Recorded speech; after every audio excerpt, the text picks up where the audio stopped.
My dogs. Job market, hooked. Housing market, there is no way for the average Joe to make enough money to sustain themselves in this economy.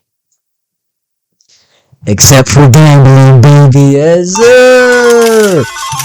Full disclosure, casino games are rigged in the casino's favor. This is not a surefire way to make money and is not intended to be taken as a guide like that in any way, shape, or form. With that out of the way, have you ever wondered how much money you can earn from gambling? Can you make a million? A billion?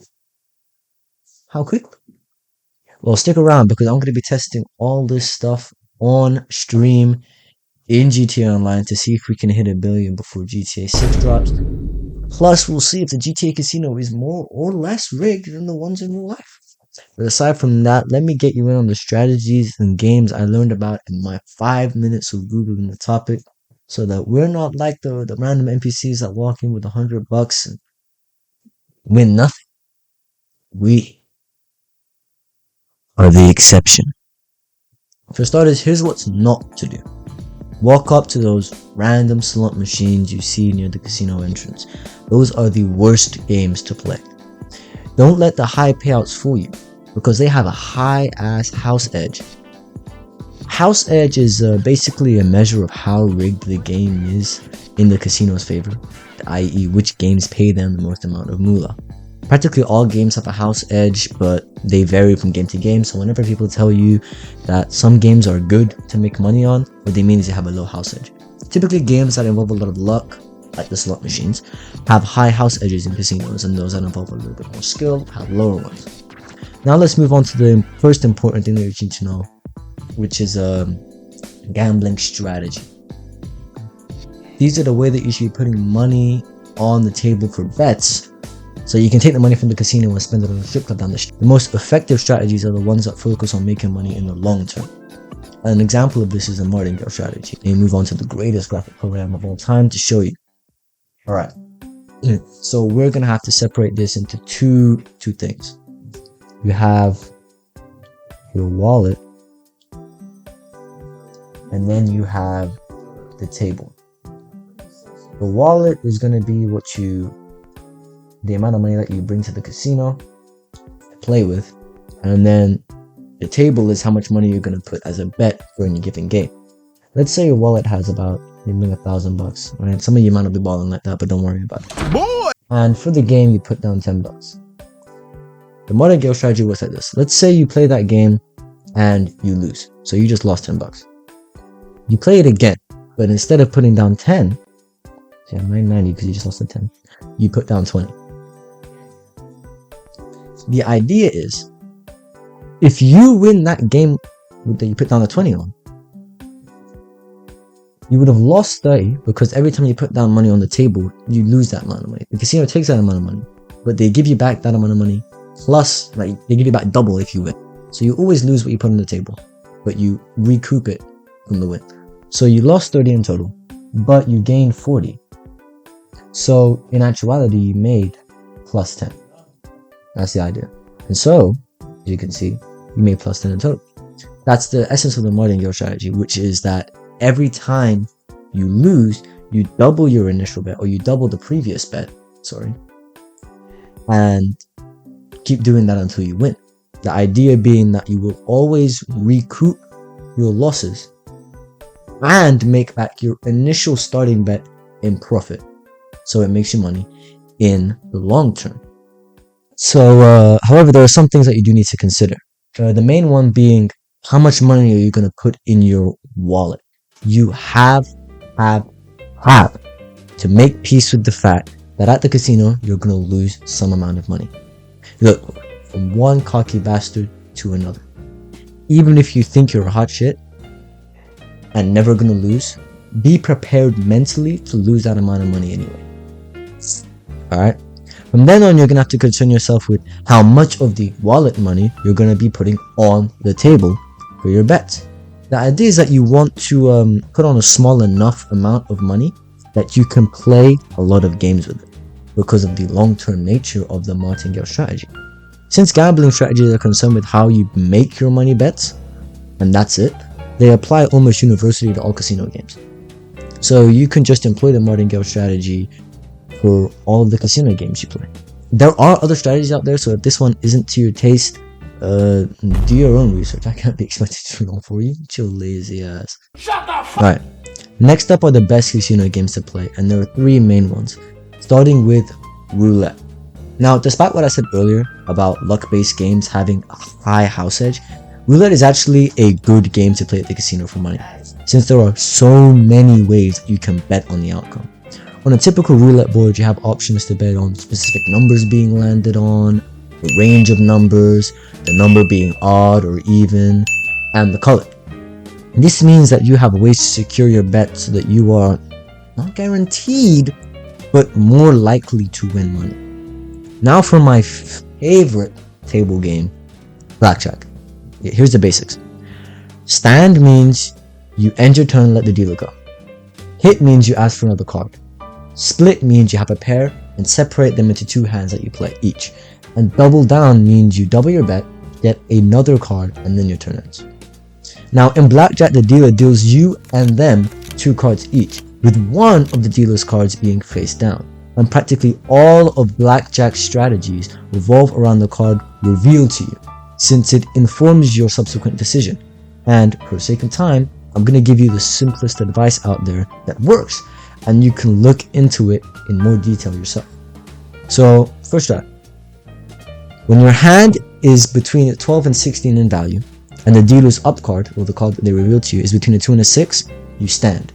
Because this is taking advantage of one of the rules of blackjack, which is that the dealer must always continue to hit or draw cards until they have a hand valuing more than 16.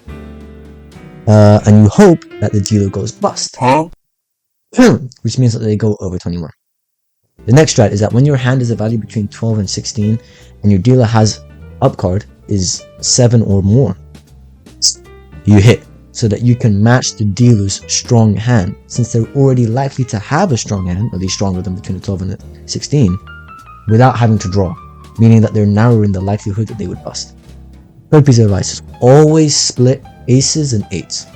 You split aces so that you can start two new hands strongly with a value of 11. Ace has a value of 11. And you split the eights so you can avoid a weaker hand of 16, because it's weak since your dealer can potentially beat it with ease, but it's also risky for you to hit on it. The fourth piece of advice is when your hand's value is a 10 or 11, you double down against the dealer's up card of 2 through 10, taking advantage of the fact that you cannot bust now, no matter what, and the favorable odds of getting a 10 high card or a 10 value card. All of the face cards, Jack, Queen, and King in blackjack have a value of 10. So, and the reason that you can never bust, even if you're on an 11 and you draw another ace, which is a value of 11, is that ace's value can shift from an 11 to a 1, if it being an 11 means that you would bust. And so your hand is likely to get extremely strong and you're more likely to win. And the final piece of advice is, if you have a hand that consists of an ace and a card that is 2 through 6, another card is 2 through 6, you hit or even double down, taking advantage of the fact that the ace's value can shift, preventing you from busting, and improving your hand and maximizing your winnings because you're doubling your bet. And finally, we're going to talk about probably the most popular of all the casino games, which is poker. Now there's like 1,000,000,001 variants of poker, so I'll just be talking about Texas Hold'em and 3-card poker. The main thing you need to know for both games is the hands you have and the hierarchy of the hands in the games, from worst to best, which I'm throwing on the screen now. Feel free to read it. So for all the hand types except the royal flush, if there's a tie in that multiple people have the same hand on the table, the hand that is made up of the highest value card wins. So if I and someone else both had a 3 of a kind, but his was made up of 6s and mine of queens, I would win. Now, for the way the game works, the dealer at the table gives everyone there 2 cards. Then everyone makes a small bet to enter into the game, or fold if you're a pussy. Then the dealer places 3 cards on the table called a flop, before another round of betting. Then, after that round of betting, they put another card called the turn, and then another round of betting goes, before finally they put down the final card, the river, and then another round of betting goes. So there are 5 cards on the table plus a 2 in your hand. That's how you make your hands. So for instance, if I had a pair of 10s in my hand, so 2 10s, and there were 2 more 10s on the table, that would mean that I have a 4 of a kind. 3-card poker works a bit differently though. You and the dealer both get dealt 3 cards, and you have to make a bet or fold if your balls haven't dropped before the dealer reveals their 3 cards to you, and hopefully you've beaten them. They both follow the same hand ranking structure, although 3-card poker is limited to max best hand that you can get is a 3 of a kind, for obvious reasons. The strategy that applies to both is dead simple: knowing when to fold. That's mainly for 3-card poker, but it applies to both. Knowing when you have a bad hand, or your opponent has a better hand, which you could know from your opponent's betting behavior, if they raise, or if they call somebody else when they raise, you should just fold. Some players are of the more aggressive kind and will tell you to bluff your way through even a bad hand, but man, that's kind of a risky strat, and I'm not going to recommend it to the weak. But yeah, in 3-card poker, it's generally recommended that unless you have a bureaucrat high hand or better, meaning if your hand doesn't consist of at least 1 jack, queen, king, or better ranking hand, you should probably just fold. And yeah, so whilst I've given you all of this amazing advice, the more skeptical of you in the audience are probably wondering if this stuff actually works. First of all, I'm offended you don't think I did proper research. But second of all, you're gonna get your answer. I will officially be testing out these strats on GTA Online's Diamond Casino on stream, trying to gamble my way to $1 billion in the game. Hopefully before GTA 6 comes out. I mean, to be honest, I really don't. It could take me I could do it in 1 stream. I could do it in maybe 3 streams. Maybe won't reach it even till GTA 6 already comes out. You never know.